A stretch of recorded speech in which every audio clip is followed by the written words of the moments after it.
Hi friends, आज मैं आपके सामने आ गया दोबारा और एक इम्पॉर्टेंट एरर कोड को लेके बात करने के लिए। ठीक है, तो ये जो एरर कोड है ये हायर में हर ब्रांड में हर इन्वर्टर एसी में आपको ये प्रॉब्लम मिलेगा and this is related to the inverter board. Okay, and the modular part. तो हायर में हम इसको बोलते हैं कि F1 error. Basically F1 error जो होता है ये मॉड्यूलर पार्ट जो होता है ना हमारा इन्वर्टर एसी में, जो आउटडोर पीसी में होता है, सबसे मेजर एंड इंपॉर्टेंट पार्ट होता है मॉड्यूलर। और इसको प्रोटेक्ट करने के लिए यहाँ पे बहुत सारा प्रोटेक्शन रहता है, फैक्टर रहता है। ठीक है, तो उसमें से कोई भी आपका दिक्कत आता है तो उस कंडीशन में मेरा मशीन स्टॉप हो जाता है, बंद हो जाता है और उसमें F1 एरर आ जाता है। तो ये F1 एरर अगर कभी फील्ड में आए तो उस कंडीशन में मेरे को क्या चेक करना है, किस हिसाब से चेक करना है, ये चीज़ हमको जानना जरूरी है। तो फर्स्ट ये चीज़ मैं थोड़ा सा आपको डिस्क्राइब कर रहा हूँ, तो इसको भी थोड़ा ध्यान से सुनिए, नहीं तो क्या होगा, अगर खाली प्रैक्टिकल देखेंगे तो चीज़ को आपको समझ में नहीं आएगा। ठीक है, तो फील्ड में अगर कभी एरर F1 एरर आता है, ठीक है, तो उसके लिए मेरे को जो मेजर पार्ट जो चेक करना है, इसमें दो पार्ट होता है। अगर फर्स्ट मेरे को देखना कि या जानना जरूरी है कि मशीन मेरा बिल्कुल ही नहीं चल रहा है या कुछ देर या लॉन्ग टाइम चलने के बाद F1 एरर आ रहा है। अगर बिल्कुल ही मेरा मशीन नहीं चल रहा है, F1 एरर आ रहा है, तो उसमें जो मेजर फैक्टर होता है, फर्स्ट मेरा वोल्टेज, ठीक है, उसके बाद मेरा आउटडोर जो होता है, आउटडोर में प्रॉपर वोल्टेज आ रहा है कि नहीं, उसका कनेक्शन वायरिंग्स बराबर है कि नहीं, उसके बाद उसमें कोई कंपोनेंट खराब हो सकता है, मेरा आउटडोर पीसीबी या reactors, DC fan motor, compressor खराब हो सकता है। ठीक है, जिसके चलते मेरा F1 आ रहा है, या हमने हो सकता है पीसीबी चेंज करने के बाद प्रॉपर पीसीबी चेंज नहीं किया, हो सकता है मैंने गलत पीसीबी वहां पे लगा दिया, या हीट सिंक्स को प्रॉपरली फिक्स नहीं किया, उस कंडीशन में मेरा ये इंस्टेंटली F1 एरर आ सकता है। अगर लॉन्ग टाइम चलने के बाद मेरा, आफ्टर लॉन्ग टाइम या सर्टेन पीरियड चलने के बाद मेरा मशीन में F1 एरर आता है, उस कंडीशन में हो सकता है गैस प्रेशर रिलेटेड कुछ इश्यू होगा, आउटडोर का लोकेशंस या आउटडोर का कंडीशंस, हो सकता है बहुत ज़्यादा गंदा हो, फैन स्पीड स्लो हो, या जहाँ पे लगा हुआ है वहाँ पे फ्रेश एयर नहीं मिल रहा है, या उसके अंदर जो रेफ्रिजरेंट होता है, हो सकता है रेफ्रिजरेंट ओवर चार्ज हो या लेस चार्ज हो। ठीक है, उस कंडीशन में मेरा ये F1 एरर आ सकता है। ठीक है, तो मेरा जो आउटडोर पीसीबी होता है, इसमें जो मेजर प्ले रोल करता है ये मॉड्यूलर पार्ट, ये आईपीएम है, ये ब्रिज रेक्टिफायर है और आईजीबीटी है। ठीक है, तो ये जो पार्ट है इसको प्रोटेक्ट करने के लिए हमारा यहाँ पे और एक हीट सिंक भी दिया होता है। इसको प्रोटेक्ट करने के लिए यहाँ पे एक हीट सिंक भी दिया होता है। ठीक है, क्योंकि यहाँ पे अगर ज्यादा हीट जनरेशन होगा, हीट अगर वो प्रॉपरली रिलीज नहीं कर पाएगा, उस कंडीशन में मेरा मशीन आगे खराब हो जाएगा या इसमें एरर आ जाएगा। तो उसको प्रोटेक्ट करने के लिए यहाँ पे ये बड़ा सा हीट सिंक दिया होता है। और हीट सिंक जो लगा होता है तो कैसे लगाना है, इसके अंदर पेस्ट कैसे देना है, इसके अंदर मेरा एक इंसुलेशन भी रहता है, इसको भी फिक्स करना है। ठीक है, ये सारा कुछ मैंने अलग सा वीडियो में आपको गाइड किया हूँ, आप उसका डिस्क्रिप्शन लिंक में जाके आप उसको देख लीजिए। लेकिन ये चीज़ आपको दिमाग में रखना है कि ये प्रॉपरली फिक्स होना चाहिए, नहीं तो इसके चलते भी मेरा मशीन में F1 एरर आ सकता है। ठीक है, ये एक इंपॉर्टेंट पार्ट है और इसको मॉड्यूलर पार्ट को प्रोटेक्ट करने के लिए ये मेरा F1 एरर है, जिसके लिए बहुत सारा प्रोटेक्शन इसमें दिया हुआ है। ठीक है, फील्ड में मेरा F1 एरर आए तो उस कंडीशन में मेरे को क्या क्या चेक करना है। फर्स्ट मेरे को देखना है कि वोल्टेज, उसका कनेक्शंस, वायरिंग्स, पीसीबी में प्रॉपर एसी सप्लाई और डीसी सप्लाई डिस्ट्रीब्यूट हो रहा है कि नहीं, उसका रिएक्टर्स, उसका डीसी फैन मोटर, उसका कंप्रेसर, तो ये सारा कुछ एक एक करके मेरे को वहाँ पे चेक करना है। ठीक है, और अगर लॉन्ग टर्म में आए तो उस कंडीशन में मेरे को देखना है कि उसके जो गैस का प्रेशर है, गैस का प्रेशर सही है कि नहीं, उसमें आउटडोर का कंडीशंस कैसा है, मतलब आउटडोर लोकेशन ठीक ठाक है कि नहीं, फ्रेश एयर मिल रहा है कि नहीं, हॉट एयर को एग्जॉस्ट कर पा रहा है कि नहीं, और जो है उसमें रेफ्रिजरेंट जो है वो प्रॉपर उसमें चार्जेस है कि नहीं है, मतलब ओवर रेफ्रिजरेंट चार्ज हो या लेस रेफ्रिजरेंट चार्ज हो, उस कंडीशन में भी आफ्टर लॉन्ग टर्म चलने के बाद मेरा मशीन में F1 एरर आ सकता है। ठीक है, तो अभी हम चेक करेंगे, स्टेप बाय स्टेप चेक करेंगे कि हमको क्या क्या डायग्नोसिस करना है, कैसे हम चेक करेंगे फील्ड में अगर मेरे को F1 एरर आता है तो उस कंडीशन में। ओके, चलिए तो अब हम स्टेप बाय स्टेप उस चीज़ को चेक करेंगे। अभी हम एक एक करके पार्ट चेक करेंगे। तो फर्स्ट जो मेरा कंडीशन है, अगर मेरा इंडोर में F1 एरर दिखा रहा है, आउटडोर का दोनों एलईडी 2 एंड एलईडी 1 दोनों नहीं जल रहा है, उस केस में मेरे को बेसिक जो चेक करना है कि इनपुट में मेरा एसी सप्लाई जो है कि नहीं, और आउटपुट आफ्टर रिएक्टर जो डीसी सप्लाई आ रहा है या जो डीसी सप्लाई यहाँ पे बन रहा है वो है कि नहीं। ठीक है, तो उस हिसाब से हम डिसाइड कर सकते हैं एक्चुअल पीसीबी में प्रॉब्लम है या कोई कनेक्टर या रिएक्टर में प्रॉब्लम है। तो ये जो पीसीबी है इसमें फर्स्ट ये मेरा सप्लाई लाइन है, इनपुट सप्लाई लाइन है, ये कम्युनिकेशन है, ये आफ्टर फ्यूज ये मेरा लाइन है, ये मेरा न्यूट्रल है और ये अर्थिंग है। तो आफ्टर फ्यूज अगर यहाँ पे 220 सप्लाई आ रहा है कि नहीं मेरे को फर्स्ट देखना है। 220 सप्लाई आ गया, उसके बाद ये कॉइल फिल्टर जहाँ पे भी मेरा 220 आना चाहिए, 220 आ गया, टप फिल्टर आ गया। अभी बीच यहाँ पे जो ब्रिज रेक्टिफायर है उसका यहाँ पे एसी मेरा न्यूट्रल है, एसी सप्लाई है, और यहाँ से जो डीसी सप्लाई हो रहा है ये डीसी का न्यूट्रल है और ये डीसी सप्लाई है। तो जो मेरा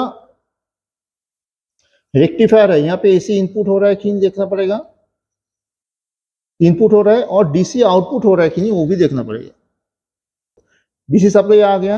अभी उसके बाद देखना है कि मेरा जो रिएक्टर है, तो ये मेरा रिएक्टर का ये जो सप्लाई है रिएक्टर की इनपुट है और ये रिएक्टर का आउटपुट है। तो रिएक्टर का जो इनपुट है यहाँ पे सप्लाई है कि नहीं, यहाँ पे सप्लाई है।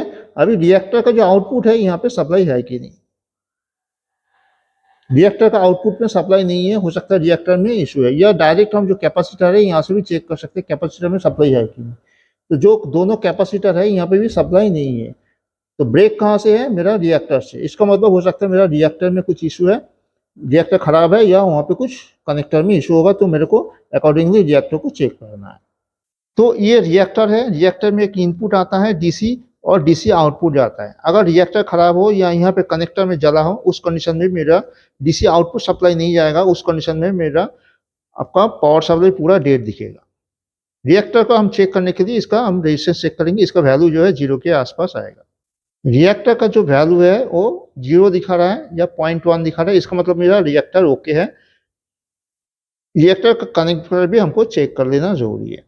कंडीशन 2, जब एलईडी 2 कंटिन्यू जलेगा एंड एलईडी 1 2 टाइम्स ब्लिंक करे। तो इस कंडीशन में आपको चेक करना है कि जो मेरा कंप्रेसर का जो कनेक्टर्स है, कनेक्टर्स में कुछ इशू है कि नहीं, मतलब कनेक्टर लूज है कि नहीं। अगर कनेक्टर लूज होगा तो उसमें भी मेरा ये सिम्टम आएगा। इसमें मेरे को कनेक्टर को सही तरह से प्रॉपरली फिक्स कर देना है और देखना है कि प्रॉब्लम सॉल्व हुआ कि नहीं है। साथ ही साथ मेरे को अगर कनेक्टर मेरा ओके है तो उस कंडीशन में मेरे को कंप्रेसर का रेजिस्टेंस चेक करना है। जैसे इन्वर्टर कंप्रेसर है तो इसमें तीनों का जो रेजिस्टेंस है, तीनों का रेजिस्टेंस सेम होगा। 2.1 दिखा रहा है तो 2.1 दिखा रहा है। तो यू वी डब्ल्यू तीनों में मेरा रेजिस्टेंस बराबर है कि नहीं ये मेरे को देखना है। तो साथ ही साथ मेरे को देखना है कि कंप्रेसर जो है कंप्रेसर बॉडी है कि नहीं, बॉडी करंट है कि नहीं। अगर कंप्रेसर बॉडी करंट होगा तो उस केस में डायरेक्ट मेरे को कंप्रेसर चेंज करना है। यहाँ पे बॉडी करंट नहीं है, लेकिन बॉडी करंट होगा तो क्या होगा, यहाँ पे कंटिन्यूटी दिखा देगा। दैट मीन्स बॉडी करंट है, उस कंडीशन में मेरे को ये चीज़ चेक करना है, कंप्रेसर को चेंज करना है।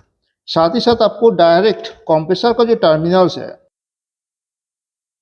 साथ ही साथ आपको कंप्रेसर का जो ये जो तीनों टर्मिनल्स है यू वी डब्ल्यू, यहाँ पे भी आपको देख लेना कि ये बराबर फिक्स है कि नहीं, टाइट है कि नहीं।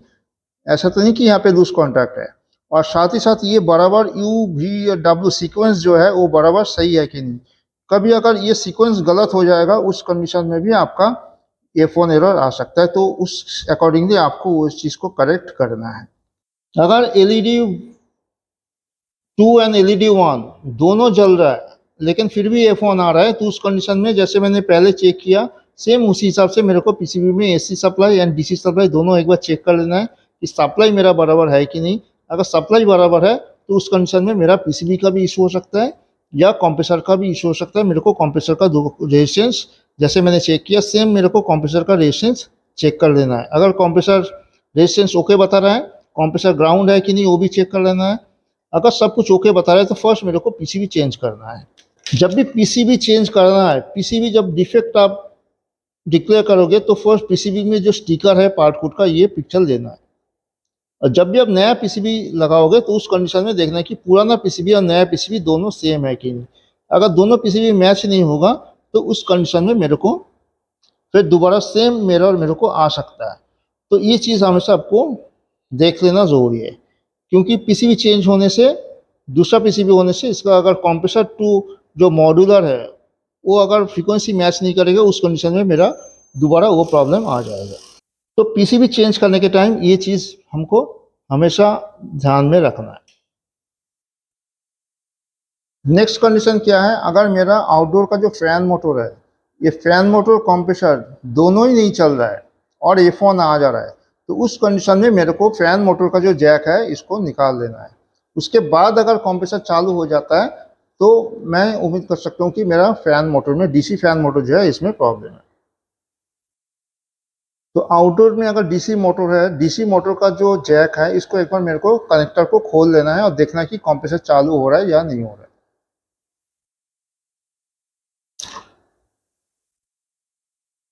अगर डीसी फैन मोटर का कनेक्टर खोलने के बाद अगर मेरा कंप्रेसर चालू होता है, उस कंडीशन में मैं उम्मीद कर सकता हूँ कि मेरा जो डीसी फैन मोटर है वो मेरा खराब है। तो उस कंडीशन में मेरे को मोटर चेंज करना है। और डीसी मोटर जो है, इसका मैं रेजिस्टेंस से भी चेक कर सकता हूँ डीसी मोटर मेरा ओके है या नहीं। जैसे डीसी मोटर है, इसका तीनों पिन का रेजिस्टेंस, जैसे यू वी डब्ल्यू है, तीनों का रेजिस्टेंस बराबर बताएगा। अगर बीएलडीसी मोटर है तो उस कंडीशन में हम रेजिस्टेंस नहीं चेक कर सकते हैं, लेकिन हमको डायरेक्ट मोटर चेक करना है और पीसीबी से वोल्टेज को चेक करना है। तो तीनों पिन में मेरा बराबर रेजिस्टेंस आएगा। अगर ऐसा नहीं दिखा रहा है, अगर कोई ओपन है कोई कॉयल, तो क्या होगा, उस कंडीशन में मेरे को डीसी मोटर को चेंज करना है। एक चीज़ आपको ध्यान में रखना है, जब नया पीसीबी आप चेंज करोगे उस टाइम, या अगर मशीन मेरा 1.5 साल 2 साल पुराना है, 3 साल पुराना मशीन है, तो उस कंडीशन में यहाँ पे जो मेरा पेस्ट रहता है, ये पेस्ट ड्राई होने से भी मेरा ये फोन ऑर्डर आता है। तो फर्स्ट मैं कोशिश करूँ कि यहाँ पे पेस्ट लगा के अच्छी तरह से पाँचों जो स्क्रू है, पाँचों स्क्रू को बराबर टाइट देके एक बार देखने के लिए, तो उसमें भी मेरा बहुत सारा केसेस में मेरा प्रॉब्लम F1 जो प्रॉब्लम होता है वो सॉल्व हो जाएगा।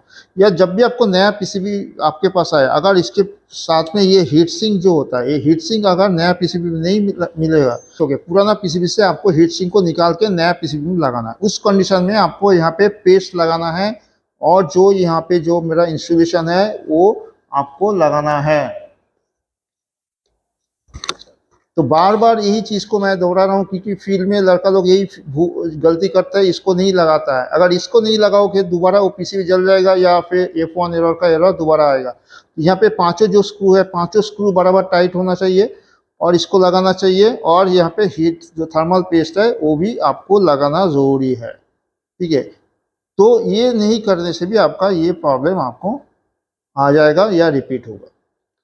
नेक्स्ट कंडीशन क्या है कि अगर कुछ देर चलने के बाद या बीच बीच में 2 घंटा 3 घंटा 4 घंटा चलने के बाद आपका मशीन में F1 एरर आता है, तो उस कंडीशन में आपको चेक करना कि आपका मशीन का जो प्रेशर है, मशीन का जो प्रेशर है, गैस प्रेशर बराबर है कि नहीं, ये आपको चेक करना है। अगर गैस उसमें कम होगा या ज़्यादा होगा तो उस केस में आपका ये प्रॉब्लम आ सकता है। तो उस कंडीशन में आप मशीन को एक बार टेस्ट मोड पे चलाएं और देखें कि प्रेशर बराबर है या नहीं है। अगर प्रेशर बराबर उस कंडीशन में टेस्ट मोड में नहीं है तो अकॉर्डिंगली आपको मशीन में गैस ऐड करना है, तो आपका प्रॉब्लम सॉल्व हो जाएगा। या कस्टमर पॉइंट पे आपको वोल्टेज भी चेक कर लेना ज़रूरी है, क्योंकि वोल्टेज अगर फ्लैक्चुएट होता है तो उस कंडीशन में भी बीच बीच में अगर जैसे वोल्टेज फ्लैक्चुएशन हो जाएगा, तुरंत मशीन आपका सेफ्टी मोड में चला जाएगा और F1 का एरर आ जाएगा। तो कहीं पे कस्टमर पॉइंट पे वोल्टेज का ऐसा कुछ प्रॉब्लम्स है जहाँ पे कभी कभी वोल्टेज बहुत ज़्यादा आपका अप डाउन हो जाता है, 10% से ऊपर अप एंड डाउन हो जाता है अचानक, उस कंडीशन में भी आपका ये प्रॉब्लम आ सकता है। उस कंडीशन में आपको ये वोल्टेज चेक करना ज़रूरी है। दोस्तों उम्मीद करता हूँ कि जो वीडियो, जो प्रोसेस मैंने बताया, स्टेप्स मैंने बताया कि स्टेप बाय स्टेप फील्ड में कैसे आपको चेक करना कि अगर मशीन में F1 एरर कोड आए तो उस प्रोसेस को आप फॉलो करें, ताकि अकॉर्डिंगली आपको ये आसान होगा कि फील्ड में F1 एरर आता है तो उसको रिजॉल्व करने के लिए, ठीक है। और सेम चीज़ आप फील्ड में भी स्टेप बाय स्टेप चेक करें कि according to LED blinking, according to LED जल रहा है या नहीं जल रहा है, तो उस हिसाब से आपको स्टेप बाय स्टेप चेक करना है और प्रॉब्लम को सॉल्व करना है। और एक चीज़, 2-3 पॉइंट बहुत ही इंपॉर्टेंट जो है, कभी भी आप फील्ड में पीसीबी चेंज करोगे आपको 100% कंफर्म होना कि जो पीसीबी वहाँ पे था और जो पीसीबी आप लगा रहे हो वो सेम है, ठीक है। कंप्रेसर का टर्मिनल्स, कनेक्टर्स, ये सारा चीज़ हमेशा एक बार नहीं, दो बार नहीं, बार बार आपको चेक कर लेना, क्योंकि ये छोटा छोटा पॉइंट से क्या होता है कि हम ओवरलुक कर जाता है, उसके चलते प्रॉब्लम मेरा रिपीट हो जाता है, या हम बिना वजह के आप अच्छा पार्ट को, गुड पार्ट को हम चेंज कर देते हैं। ठीक है, तो ये चीज़ आपको फील्ड में पॉइंट टू पॉइंट चेक करना है, 100% कंफर्म होना है कि पार्ट मेरा खराब है, उसके बाद ही मेरे को पार्ट कोई चेंज करना है। ठीक है, तो thank you guys to watching this video, and आगे भी इस चैनल को आप सब्सक्राइब करते रहिए और देखते रहिए, ताकि आगे भी आपको मैं ऐसा अच्छा अच्छा वीडियो आपके लिए बना सकूँ। Thank you.